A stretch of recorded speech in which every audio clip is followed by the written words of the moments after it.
नमस्कार बच्चों, आज हम पढ़ाने जा रहे हैं आपको क्लास 10th का मैथ।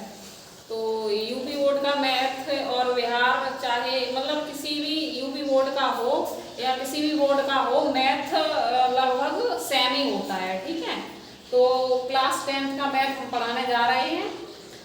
क्लास 10th के मैथ का पहले चैप्टर का नाम है वास्तविक संख्याएं। तो आज हम आपको संख्याओं के बारे में बताएंगे।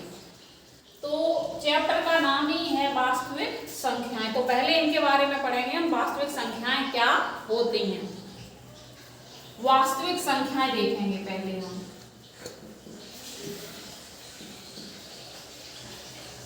वास्तविक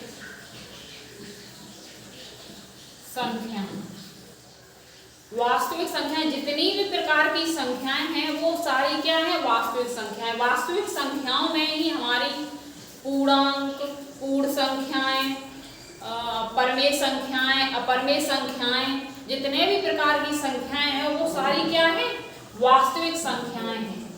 क्या है, वास्तविक संख्याएं। तो पूर्णांक क्या होते हैं?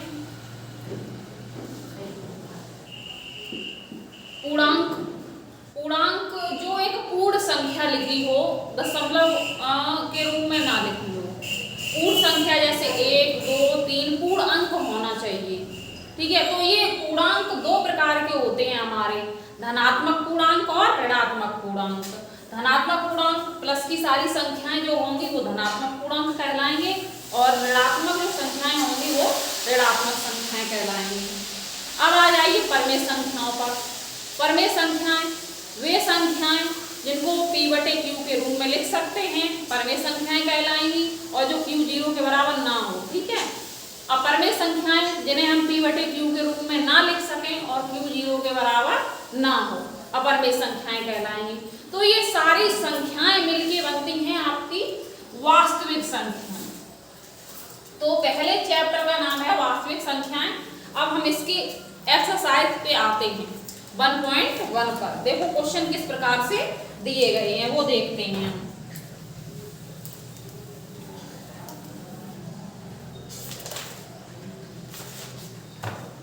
पहला क्वेश्चन है, निम्नलिखित संख्याओं को अभाज्य गुणनखंडों के रूप में गुणनखंडों के गुणनफल के रूप में व्यक्त कीजिए। निम्नलिखित संख्याएं दी गई हैं जिनके अभाज्य गुणनखंड के रूप में व्यक्त करेंगे। पहला क्वेश्चन है इसका 945। इसके हमें क्या करने पड़ेंगे, अभाज्य गुणनखंड करेंगे। ठीक है, इसके 945 के। तो सबसे पहले हमें गुणनखंड करने आने चाहिए। गुणनखंड हम किस प्रकार से करेंगे, 945 इसके गुणनखंड करेंगे। 2 × 8, 2 × 14। अब ये देखो लास्ट का कितना है, 5। तो क्या ये 2 से कटेगी ये संख्या? नहीं कटेगी।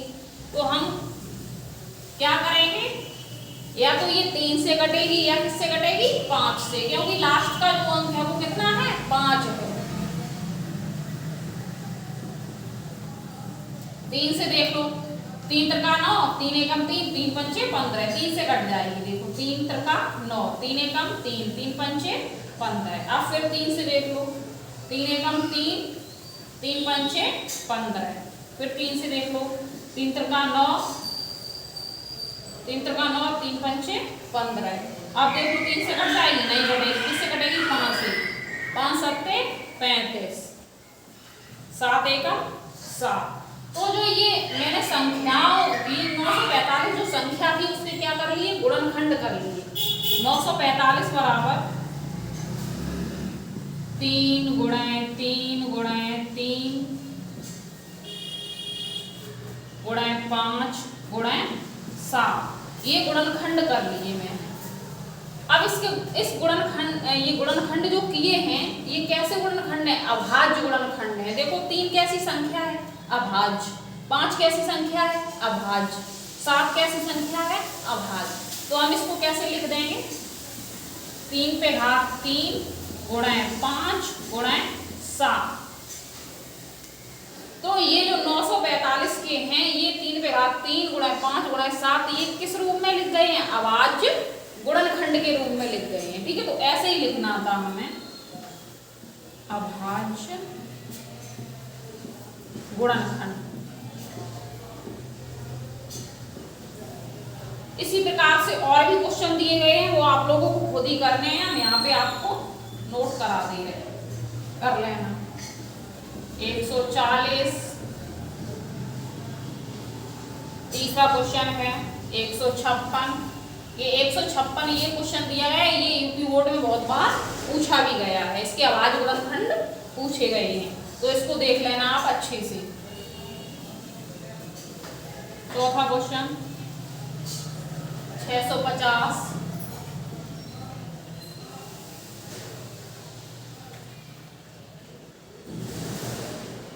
पांचवा क्वेश्चन 5005। ये क्वेश्चन भी आया हुआ है, ये भी देख लेना, ये भी आया है बहुत बार।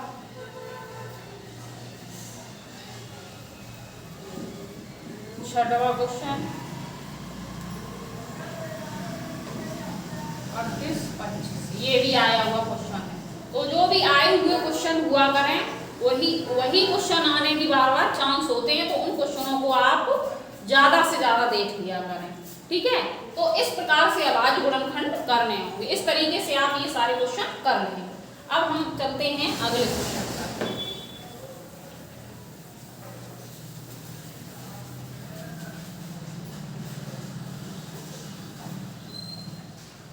दूसरा क्वेश्चन है पूर्णांक के निम्नलिखित युग्मों के एचसीएफ और एलसीएम ज्ञात कीजिए और इसकी जांच कीजिए कि दो संख्याओं का गुणनफल एचसीएफ और एलसीएम है। हमें एक फॉर्मूला सिद्ध करना है। फॉर्मूला होता है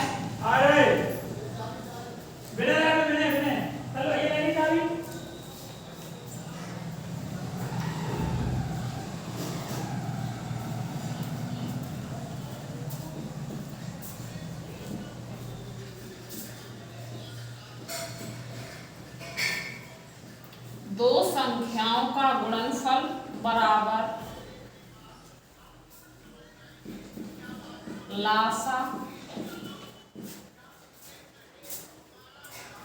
लासा गुणन मासा, ये होता है। तो इसी पे आधारित कुछ क्वेश्चन दिए गए हैं, हमें सिद्ध करना है कि जो दो संख्याएं हैं उनका गुणनफल और उनका लासा निकालें वो, और जिनका मासा निकालें उन दोनों का गुणनफल दो संख्याओं के गुणनफल के बराबर होता है। पहला क्वेश्चन दिया गया हमें, दो संख्याएं दे दी गई हैं 26 और 91। इनका हमें सिद्ध करना है कि दो संख्याओं का गुणनफल उनके लासा और मासा के गुणनफल के बराबर होता है। तो पहले हम करेंगे इन दोनों संख्याओं के क्या करेंगे, गुणनखंड। क्यों करने पड़ेंगे, क्योंकि लासा निकालना है हमें और क्या निकालना है, मासा। तो पहले वो कर लो, 26 के गुणनखंड कर लो, 2 एकम 2, 2 तिया 6, 13 एकम 13, ये होगा 26 के गुणनखंड। लिख लो 2 गुणा 13, ठीक है। अब हम कर लेंगे 91 की।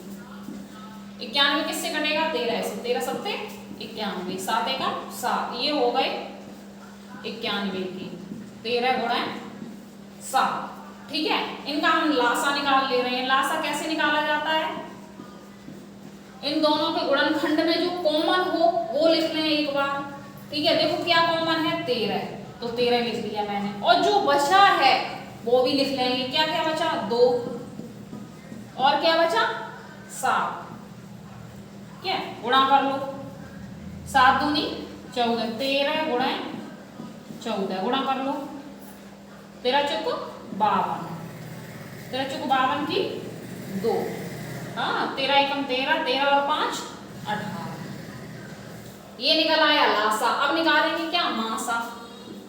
मासा कैसे निकलता है, इन दोनों के गुणनखंड में क्या देखेंगे हम, कॉमन क्या है। कॉमन क्या है, 13 कॉमन है। कितने कॉमन है, 13, तो मासा कितना होगा 13, ठीक है। अब इस फॉर्मूले में रखेंगे हम, क्या करेंगे, दो संख्याओं का गुणनफल इनके लासा और मासा के गुणनफल के क्या आना चाहिए, बराबर। तो संख्याएं क्या क्या हैं, 26 और 91, 91 बराबर लासा कितना निकला 182 और मासा कितना निकला 13, गुणा कर लो 26 एकम 26, 26 की कितनी 6, ठीक है। हासिल कितनी लगी 2, 26 का पारा 9, 9 छक्के 54 की 4, हासिल लगी 5, 9 दूनी 18, 18 और 5 23, और 2 और जोड़ दो कितना हो गया 236,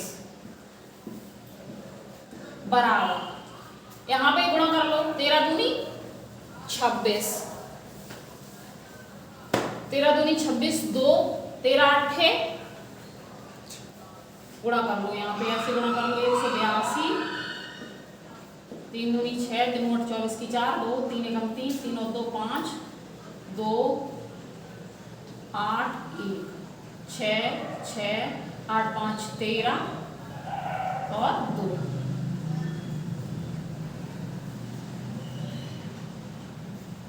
ठीक है।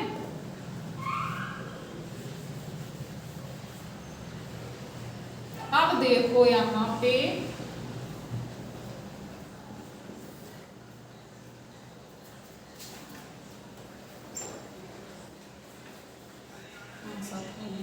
अब यहाँ पे देखना है आपको, मैंने दो संख्याओं का उनका गुणा किया, वो भी कितना आया 2366, और मैंने क्या किया लासा निकाला और मासा निकाला, उन संख्याओं का गुणा किया, वो भी कितना आया 2366। इससे क्या सिद्ध हो रहा कि दो संख्याएं अगर हम लेंगे उनका गुणनफल, उनके लासा और मासा के गुणनफल के क्या होगा बराबर, ये सिद्ध करना था हमें। इस प्रकार से क्वेश्चन और भी दिए गए हैं। आगे देखो इस प्रकार से और क्वेश्चन दिए गए हैं, वो आप लोगों को करने हैं, हम यहाँ पे नोट कर दे रहे हैं।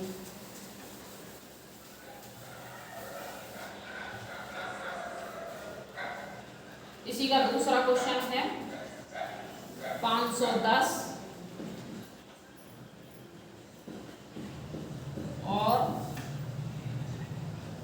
92, ये करना है। तीसरा क्वेश्चन है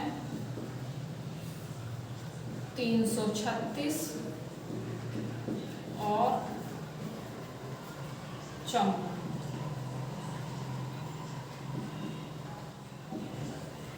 इन दोनों का आपको दो संख्याओं का गुणनफल बराबर लासा गुणा मासा, इन चीजों को क्या, इस फॉर्मूले को क्या करना है सिद्ध करना है, ठीक है। आज का लेक्चर यहीं पे समाप्त करते हैं।